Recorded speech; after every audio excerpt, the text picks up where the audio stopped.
जमरात पर शैतान को संसार करने के लिए जाते, ये सब अलामात है, वहां पर कोई शैतान को मौजूद नहीं है। अलामत है, अलामत है ये कुछ।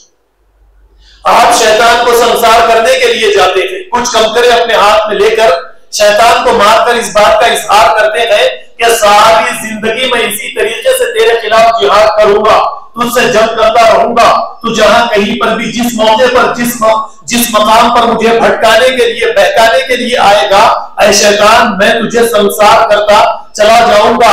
अब यही तरबियत के जरिए हमें अपने मकामात को, अपनी सोसाइटियों को वापस आना है। और शैतान जब कभी भी हमारे सामने हमें वसवसों के जरिए गुमराह करने की कोशिश करे तो ठीक इसी तरीके से उसे संसार करना पड़ेगा। लेकिन हम ये काम नहीं करते, हम इन चीजों को सही तरीके से समझते नहीं। अब चलिए आखिरी चीज की तरफ मैं आपको लिए चलता हूं। अगर आप इस्लाम की हकीकत को किसी एक लफ्ज में बयान करना चाहते हैं तो आपको कुर्बानी से ज्यादा मौजू कोई और लफ्ज मिलेगा ही नहीं। जब आपने ला इलाहा इल्लल्लाह पढ़ लिया तो हर मकाम पर, हर कदम पर, हर लम्हे में आपको कुर्बानी देनी है। रस्मी इबादत के जरिए अल्लाह को राजी नहीं कर सकते आप। रस्मी इबादत के जरिए आप अल्लाह की नजदीकी हासिल, कुर्बत हासिल नहीं कर सकते आप। आपको हर मरहले में अल्लाह को राजी करने के लिए कुर्बानी देनी पड़ेगी। सबसे पहली कुर्बानी आपको अपने कल्बी रुझानात, दुनिया आपको जिस तरफ खींच रही है, आपके रिश्तेदार, आपकी औलाद, आपकी बीवी, आपके खानदान, आपका कबीला, आपकी तिजारत, अगर आपको अल्लाह से दूर कर रही है, अपनी तरफ खींच रही है, तो इन तमाम चीजों को छोड़कर आपको अल्लाह की तरफ आगे आना पड़ेगा। जब आप इस मैदान में कामयाबी हासिल कर लेंगे तो दूसरी चीज आपके सामने आएगी कि आप अपने अंदर से, यानी अपने अखलाक को दुरुस्त करना, अपने किरदार को बनाना, शख्सियत साजी करना। जब आप इस मैदान में आप कामयाबी हासिल करेंगे तो इसके बाद में आपको एक बड़े मैदान की तरफ, एक बड़े इम्तिहान की तरफ आगे बढ़ना पड़ेगा, जहां पर आपको आपकी जिंदगी से सिर्फ हराम चीजों को छोड़ना नहीं है, बल्कि अपनी जिंदगी के जायज असासे भी अल्लाह को राजी करने के लिए कुर्बान करने पड़ेंगे। हत्ता कि अगर अल्लाह रब्बुल आलमीन आपसे अपनी जान मांगेंगे तो आपको अल्लाह को राजी करने के लिए अपनी जान भी कुर्बान करनी पड़ेगी।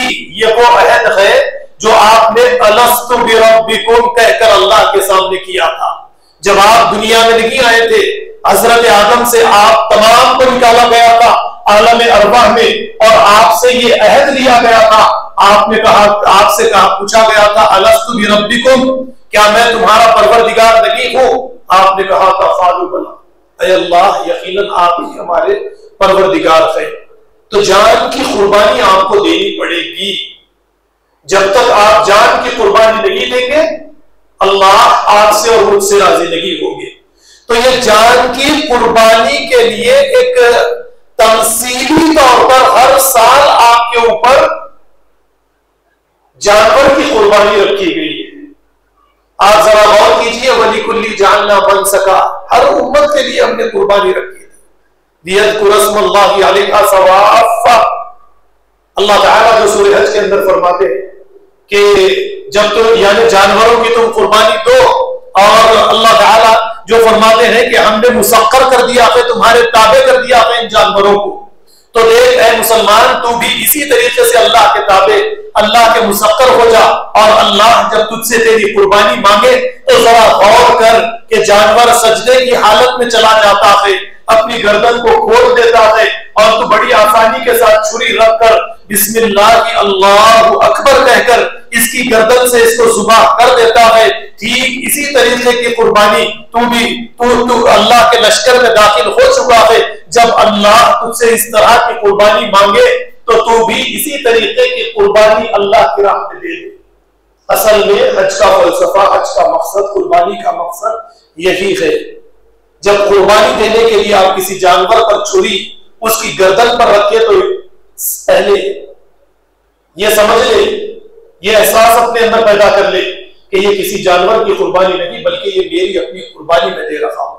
और जब वक्त आएगा अल्लाह ताला मांगेंगे मेरी कुर्बानी तो मैं लब्बैक अल्लाहुम्मा लब्बैक कहकर अपनी गर्दन को झुका दूंगा, सजदे में चला जाऊंगा और अपनी जान कुर्बान करके इस बात की शहादत दे दूंगा कि मैं सच्चा पक्का मोमिन और मुसलमान हूं। तो ये चंद बातें थी जो आज इस खुतबे जुमा के मौके पर आपके सामने मैंने पेश की है। तो अल्हम्दुलिल्लाह इन तमाम चीजों को समझकर हमें अल्लाह को राजी करने वाले अमाल करने चाहिए। वाखिरु दावाना अनिल हम्दुलिल्लाहि रब्बिल आलमीन। वस्सलामु अलैकुम व रहमतुल्लाहि व बरकातुहू।